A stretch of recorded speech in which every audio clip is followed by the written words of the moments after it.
If a foreign country bombed our air defense missiles, captured and removed our president, and blockaded our country, would that be considered an act of war? It was a law enforcement operation to capture someone we don't recognize as the head of state. What if a foreign country indicts our president? So really I don't know about this equivalency. Well, does this justify them doing it? We're always going to do what's best for the United States and America. We're in violation of both the spirit and the law of the Constitution. We didn't remove an elected official. We removed someone who was not elected. Senator Rand Paul criticized Secretary of State Marco Rubio's assertion that the U.S.'s capture of Venezuelan leader Nicolás Maduro was not an act of war.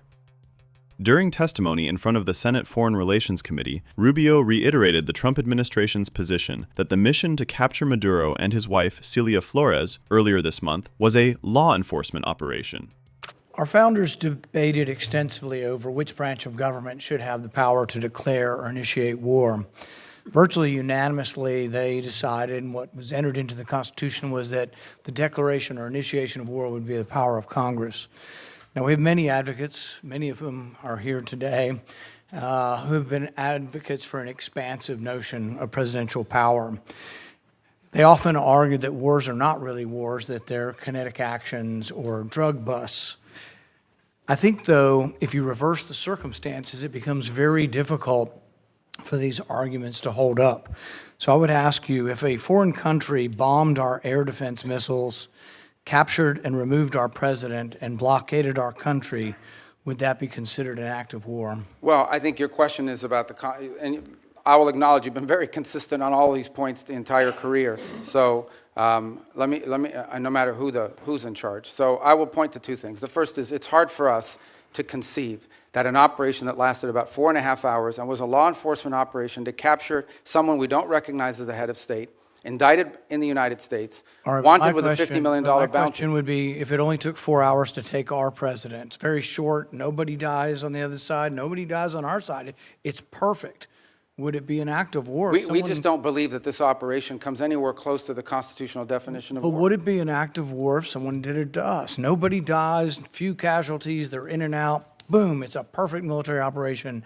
Would that be an act of war? Of course it would be an act of war. I'm probably the most anti-war person in the Senate, and I would vote to declare war if someone invaded our country and took our president.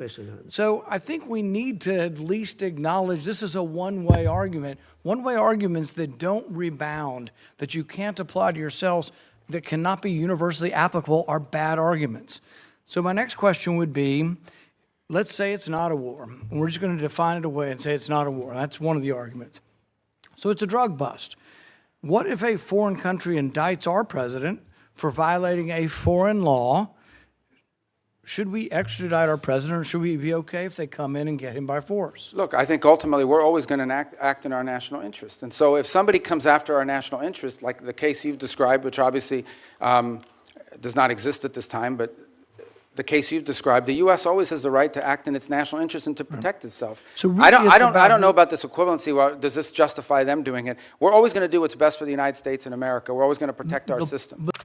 Recently, the U.S. Senate issued a rare rebuke of Donald Trump when a majority of lawmakers, including 5 Republicans, voted to advance legislation to block the president from taking more military action in Venezuela.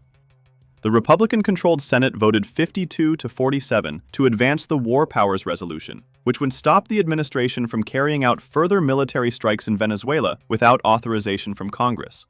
5 Republican senators, Rand Paul of Kentucky, Susan Collins of Maine, Todd Young of Indiana, Josh Hawley of Missouri, and Lisa Murkowski of Alaska, joined with all Senate Democrats to support the resolution, which was introduced by Virginia Democrat Tim Kaine.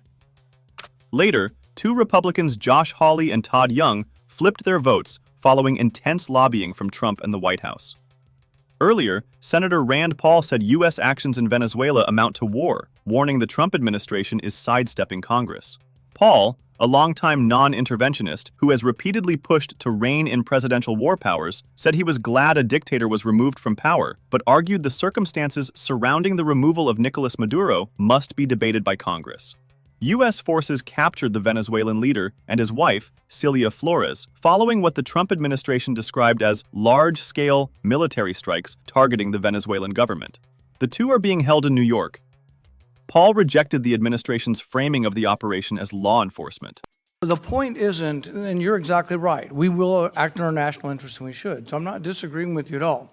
What I'm saying is, though, that our arguments are empty then. The drug bust isn't really an argument, it's a ruse. The war argument, not a war, is a ruse. It's not a real argument. And we do what we do because we have the force, we have the might, we do it because it's in our interest. So we wouldn't let anybody come in, bomb us, blockade us, and take our president.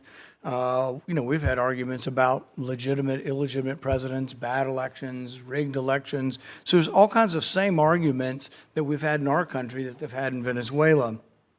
But we wouldn't argue for an indictment. And these things aren't idle speculation. I mean, Netanyahu's been indicted by the ICC.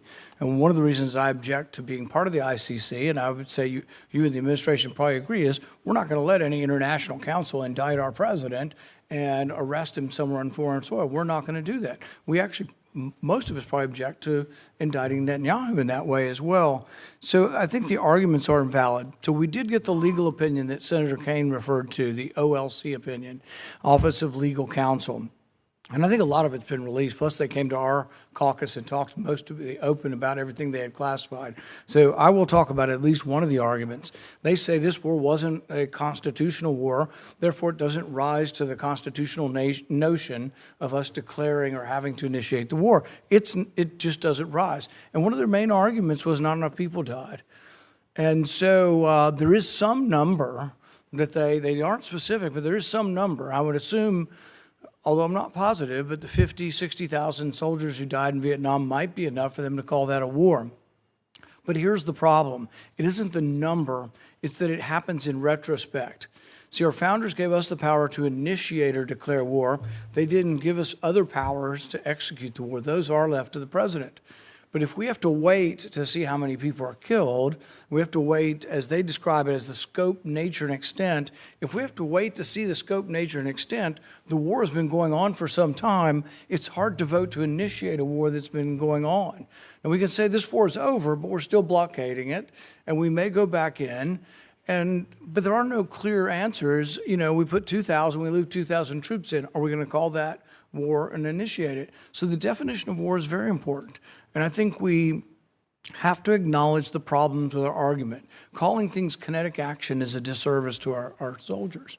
Oh, you weren't really wounded in war. You don't have a Medal of Honor for war. You have a Medal of Honor for a kinetic action.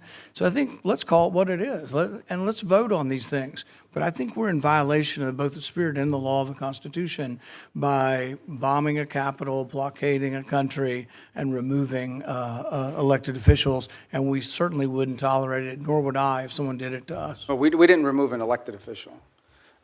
We removed someone who was not elected, and it was actually an indicted drug trafficker in the United States.